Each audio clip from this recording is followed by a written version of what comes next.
আপনাদের যাদের কাজ ক্যান্টনমেন্টে, আপনারা ক্যান্টনমেন্টেই থাকুন। আমরা আপনাদের প্রতি শ্রদ্ধা জানাই, সম্মান জানাই। দেশের সার্বভৌমত্ব রক্ষার ক্ষেত্রে আপনাদের যে অবদান রয়েছে সেটাকে আমরা স্বীকার করে নেই। কিন্তু আমরা বলতে চাই, রাজনৈতিক পরিমণ্ডলে আপনারা ক্যান্টনমেন্ট থেকে গত 16টা বছর যেভাবে নগ্ন হস্তক্ষেপ করেছেন, যেভাবে ক্যান্টনমেন্টের বিভিন্ন দপ্তর উপদপ্তরের মধ্য দিয়ে আপনারা রাজনীতিতে যেভাবে নোংরা হস্তক্ষেপ করেছেন, 24 পরবর্তী বাংলাদেশে রাজনীতি নিয়ন্ত্রণ করবে শুধুমাত্র রাজনীতিবিদরা। প্রিয় সহযোদ্ধা এবং রাজনীতিবিদ আপনারা যারা রয়েছেন, আপনারা আওয়ামী লীগকে এখনো চিনে উঠতে পারেন নাই। শহীদ জিয়াউর রহমান আওয়ামী লীগকে পুনর্বাসন করেছিলেন, উনাকে তার জীবন দিয়ে সেই দায় মেটাতে হয়েছে।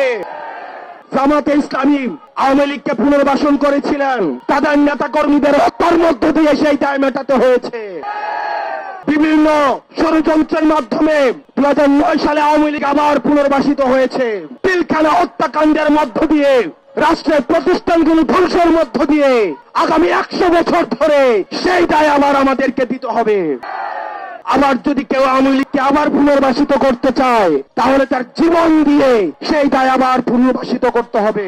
আপনারা কিছুদিন আগে দেখেছেন 10টা ফেরাউন, 10টা নমরুদকে যদি একসাথে করা হয় তাহলে একটা হাসিনা হবে না। হাসিনা 10টা ফেরাউনের থেকে ভয়ঙ্কর, 10টা নমরুদের থেকে ভয়ঙ্কর। এই বাংলার মাটিতে হস্তক্ষেপ করলে যতদিন পর্যন্ত আছে, এনসিপির ব্যানার যতদিন পর্যন্ত আছে, কোন আওয়ামী লীগকে এই বাংলার জমিনে পুনর্বাসিত হইতে দেওয়া হবে না। আমরা অন্তর্বর্তীকালীন সরকারকে বলতে চাই, আপনারা দ্রুততম সময়ের মধ্যে আপনারা আওয়ামী লীগের নিবন্ধন বাতিল করতে হবে। আওয়ামী লীগকে বিচার প্রক্রিয়ার মধ্য দিয়ে আওয়ামী লীগ বিষয়ে আপনাদেরকে সিদ্ধান্ত নিতে হবে। আওয়ামী লীগের বিচার প্রক্রিয়ার মধ্য দিয়ে আওয়ামী লীগকে নিষিদ্ধ করতে হবে। আমরা আবারও বলতে চাই, আওয়ামী লীগ হচ্ছে একটা ট্রান্সপ্ল্যান্টেড, আওয়ামী লীগ হচ্ছে একটা ইমপ্ল্যান্টেড শক্তি, একটা ইম্পোর্টেড শক্তি। আওয়ামী লীগ কোন রাজনৈতিক দল নয়, এটা হচ্ছে ভারতীয় আধিপত্যবাদের এক্সটেনশন। এটার আমাদের গতকাল আমাদের উপদেষ্টা মাহফুজ আলম বলেছেন, এই যে এটা নাটাই হচ্ছে ভারতে আর ঘুড়িগুলো হচ্ছে বাংলাদেশে। 5ই আগস্ট হচ্ছে সেই ঘুড়ির সুতা আমরা কেটে দিয়েছি।